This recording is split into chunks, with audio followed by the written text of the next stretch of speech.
My name is Brendon, Band of Bricks on Instagram. So this is my first mock that I've brought.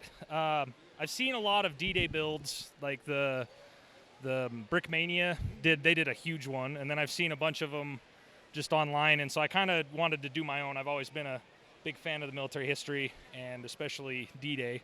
So my big thing was the minifigs. That's kind of my favorite thing about the World War II, the Lego minifigs and the helmets. So I tried to customize them. Most of the helmets have netting on them. And then the other big thing I tried to do to kind of set myself apart from all the other D-Day builds was every single minifig is either holding his weapon in a unique way or he's doing a unique action, I guess. Some of them are, helping other buddies or trying to blow a hole in the barbed wire. I tried to do it as true to what the beach would have looked like.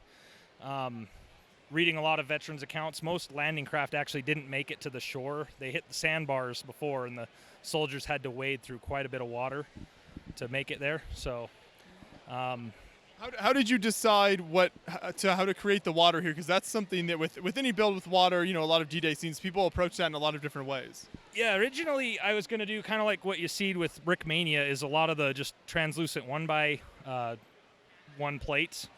But the more I got looking into it, the amount I would have to do would be very costly. And then I started looking online, and there was I don't remember who it was, and that's horrible. I can't give him credit, but there was a gentleman who built a very large mountain mock, kind of set in the Old West, and he'd done the same thing with his water, where he just used these 1x1 cheese slopes, I believe is what they're called, and just kind of rotated them in different ways to get that unique design. It was still pretty expensive, but I liked the effect enough.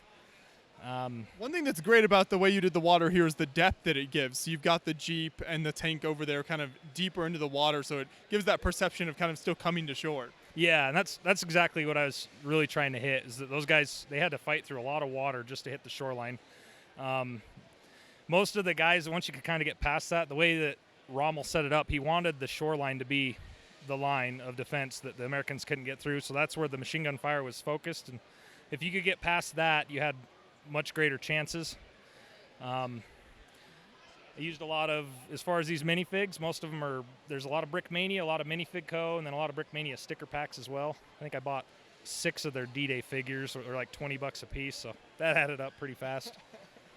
Then my wife said no more, so this is as big as the build got. No, there's still lots of impressive details. Even the different weapons you have lying around here, like ammo crates, that adds a lot. Yeah, it was really fun. I like to paint them to kind of make them a little more unique. And then Brickmania started printing on them, so then painting them became a little too tedious. I just decided to spend the money, and so there's a lot of Brickmania printed weapons on here. What do we have once we get to kind of the German section of the build back here? So this is the bluffs that would be above. So Omaha Beach kind of had cliffs on either end, but then most of the beach was more, they're kind of cliff-like but steep hills. And one of the things a lot of veterans talked about is the pre-invasion bombardment, they were told, was going to wipe everything out, and that they should show up and everything would be brown. And a lot of veterans were really dismayed when they got close to the beach and they saw that it was very green, because the bombers had dropped too late and inland, and then a lot of the naval fire missed.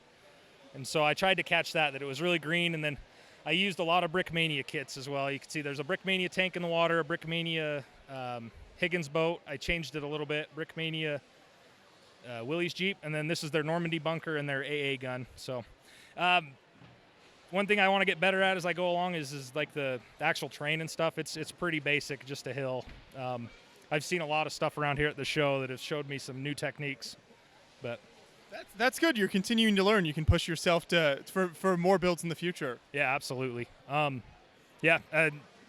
tried to get a bunker in the cliffside. This would be more realistic to what kind of bunkers they would have encountered. They actually never had one of the big ones like Brickmania on Normandy, but everybody recognizes it from Saving Private Ryan, and every Lego build has it, so I had to do it. Homage to them, but yeah, it was real fun to do my own build and kind of try to do a little bit different than everybody else. At the end of the day, it's a beach with soldiers on it, so it's still going to be the same. But what was the process like bringing this to the show for you? It's not too bad. Most of the pieces are 2x1 stud or 2x1 base plate long, so I just bought some totes, and then I spent a day in my basement cutting up some particle board and building my own little crates to put it in, so it stacks up real easy and wasn't too bad.